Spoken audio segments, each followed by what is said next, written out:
गायब आवाज जब मौत की चेतावनी देती है। रात की गहराई जब अपने चरम पर पहुंचती है तो चारों ओर हर चीज शांत हो जाती है। ऐसी ही एक रात गांव के किनारे स्थित पुरानी जमींदार हवेली में रहत अकेला था। चारों ओर एक अजीब और भयानक सन्नाटा था। यहाँ तक कि पेड़ों की पत्तियां भी हिल नहीं रही थी। वह एक पुरानी कुर्सी पर बैठा था। उसके सामने कुछ पुराने दस्तावेज फैले हुए थे।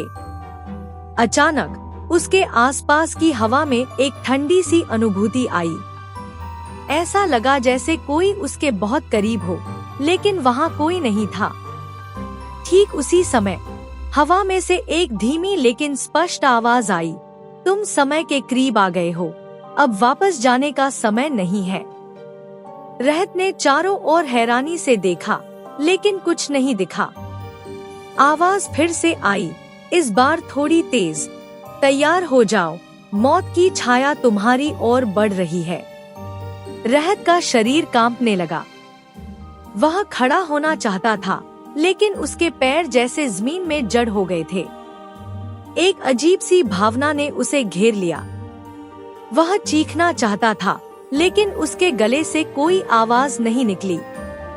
वह गायब आवाज फिर से सुनाई दी, समय खत्म, अब कोई तुम्हें बचा नहीं सकता। आवाज इतनी वास्तविक थी कि रहत को लगने लगा कि ये भयानक बातें सच हो रही हैं।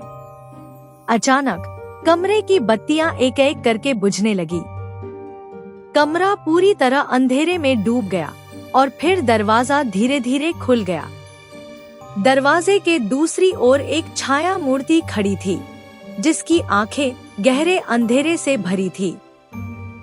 तुम्हारा समय खत्म, गायब आवाज के साथ वह छाया मूर्ति उसकी ओर बढ़ी। रहत पीछे हटना चाहता था, लेकिन उसके पैर हिल नहीं पाए। एक ठंडी सी स्पर्श उसने अपनी गर्दन पर महसूस की। एक ही पल में सब कुछ अंधेरे में मिल गया। सुबह गांव के लोग आए और देखा कि रहत कुर्सी पर बैठा था, लेकिन उसकी आंखें खाली और बेजान थी।